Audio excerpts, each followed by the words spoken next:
இங்க என்னங்க ஃப்ரீயா கிஃப்ட்லாம் கொடுக்குறாங்க எப்படின்னு சொல்றேன். நம்ம திருநெல்வேலி ஆலங்குளத்துல இருக்க செல்வராணிக்கு ரீசெண்டா ஒரு விசிட்டிங்க போட்டிருந்தோம்.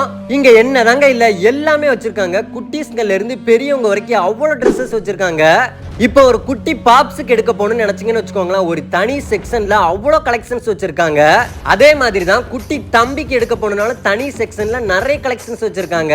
நம்ம பசங்களுக்குலாம் ட்ரெண்டிங் கலெக்ஷன்ஸ் குமிச்சு போட்டிருக்காங்க. என் தம்பிக்கு ஒன்று பார்த்த உடனே பிடிச்சி போயிருச்சு, போட்டு பார்த்தா எனக்குமே ஒன்று பார்த்த உடனே பிடிச்சி போச்சு, போட்டு பார்த்தா நல்லா இருந்துச்சு. அப்புறம் ஷர்ட்டுக்கு தகுந்தாப்புல நல்ல ஜீன்ஸ் பேண்ட் ஒன்று எடுத்துட்டு இங்க துணி வாங்கி தைக்கனாலும் தச்சுக்கலாமாமா, அதுக்கு ஒரு தனி செக்ஷன் வச்சிருக்காங்க. அப்புறம் கேர்ள்ஸுக்கு அழகழகான டிசைன்ஸ்ல சுடிதார் டாப் ஒன்று எக்கச்சக்க டிசைன்ஸ் வச்சிருக்காங்க. சாரீஸுமே எக்கச்சக்க டிசைன்ஸ் வச்சிருக்காங்க. பட்டு புடவைகள்லாம் நிறைய கலெக்ஷன்ல ஒரு தனி செக்ஷனாவே வச்சிருக்காங்க.